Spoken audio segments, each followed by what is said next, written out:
بصيران. عم الصفارة شو مع السفارة؟ شو مع السفارة؟ عارف؟ انتبه بس تنزل. انتبه ما تنزل انت.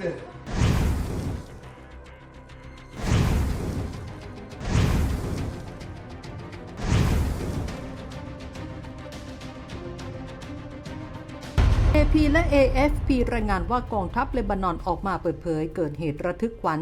กลุ่มคนร้ายกราดยิงหน้าสถานทูตสหรัฐประจำเลบานอนก่อนถูกเจ้าหน้าที่ยิงสวนกลับจนคนร้ายเสียชีวิตและได้รับบาดเจ็บ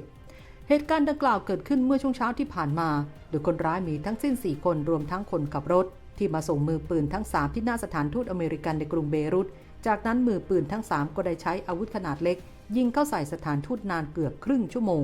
ก่อนที่ทหารเลบานอนจะเข้ามาระงับเหตุและเกิดการปะทะกับคนร้ายส่งผลให้คนร้ายถูกยิงเสียชีวิต1คนหลบหนีไปได้1คนและอีกคนถูกยิงได้รับบาดเจ็บและนำตัวส่งโรงพยาบาล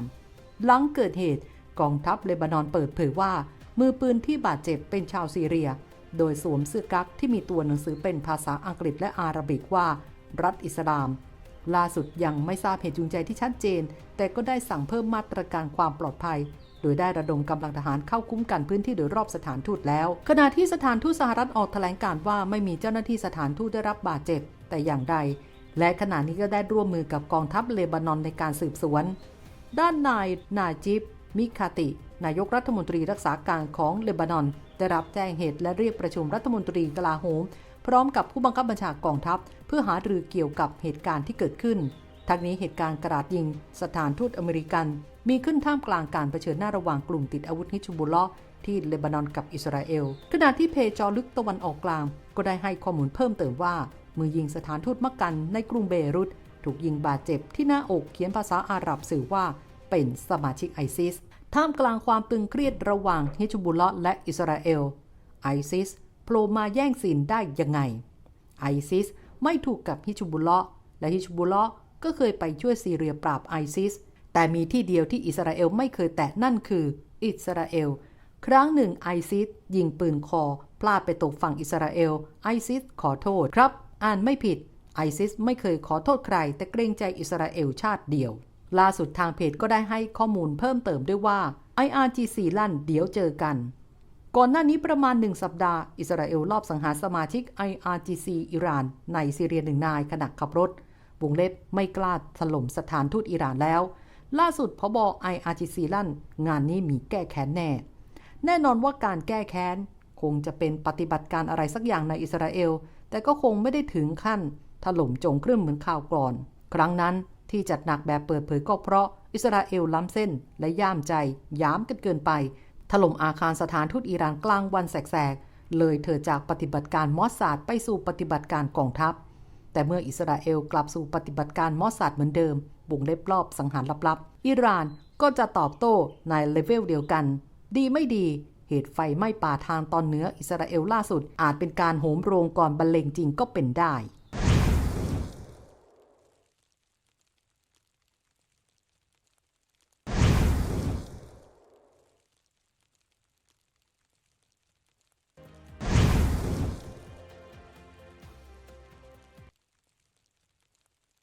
การโจมตีตอบโต้ข้ามชายแดนระหว่างอิสราเอลกับฮิซบุลลอฮ์เกิดขึ้นแทบจะรายวันขนานไปกับสงครามในฉนวนกาซาที่ยืดเยื้อมานาน8 เดือนจนทำให้ชาวอิสราเอลหลายพันคนต้องอพยพออกจากบ้านเรือนใกล้ชายแดนทางเหนือแต่ในระยะหลังการโจมตีจากฝั่งเลบานอนทวีความหนักหน่วงนับตั้งแต่อิสราเอลเปิดฉากบุกเมืองราฟาภาคพื้นดินส่วนอิสราเอลก็โจมตีลึกเข้าไปในเลบานอนมากขึ้นทุกทีที่ผ่านมาอิสราเอลพยายามจำกัดวงขัดแย้งชายแดนทางเหนือเพราะตระหนักดีว่าฮิซบุลลอฮ์เป็นศัตรูที่ติดอาวุธพร้อมกว่าและผ่านการฝึกมาดีกว่าฮามาสดังนั้นการทำสงครามที่แนวรบนั้นจะแตกต่างออกไปแต่การโจมตีด้วยจรวดและฝูงโดรนของฮิซบุลลอฮ์เมื่อ2 วันก่อนจุดกระแสเรียกร้องครั้งใหม่ให้รัฐบาลยกระดับจัดการกับฮิซบุลลอฮ์หลังเกิดไฟไหม้ป่าครั้งใหญ่ใกล้กับเมืองคียัตชโมนาพนักงานดับเพลิงต้องใช้เวลากว่า20 ชั่วโมงจึงควบคุมเพลิงได้มีดับเพลิง11 คนที่ต้องเข้ารับการรักษาจากการสำลักควันและพื้นที่ป่าถูกเผาวอดไปกว่า 8,000 ไร่เฮอร์ซี่ฮาเลวีเสนาธิการทหารอิสราเอลลงพื้นที่เมื่อวันอังคารเพื่อประเมินสถานการณ์ชายแดนก็ได้ประกาศทันทีว่าอิสราเอล ใกล้จะถึงจุดที่ตัดสินใจว่าจะต้องทำอะไรสักอย่าง และกองทัพก็พร้อมสำหรับการตัดสินใจนั้นล่าสุดนายกรัฐมนตรีเบนจามิน เนทันยาฮูของอิสราเอลเดินทางไปยังชายแดนทางเหนือในวันนี้และกล่าวหลังรับฟังบรรยายสรุปสถานการณ์ว่าตั้งแต่สงครามเริ่มต้นเราประกาศไว้แล้วว่าจะฟื้นฟูความมั่นคงทางเหนือและทางใต้เราจะทำตามนั้นและพร้อมปฏิบัติการอย่างหนักหน่วงที่สุดบนชายแดนทางเหนือ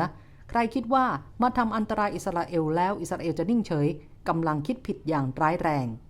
ขณะที่ชิกนาอิมกัสเซมรองหัวหน้าฮิจบุลเลาะห์ให้สัมภาษณ์กับสำนักข่าวอัลจาซีราว่าฮิจบุลเลาะห์ไม่ได้คิดจะขยายวงความขัดแย้งกับอิสราเอลแต่การยกระดับทำสงครามของอิสราเอลในเลบานอนจะต้องพบกับหายนะการทำลายล้างและไร้ที่อยู่อาศัยในอิสราเอล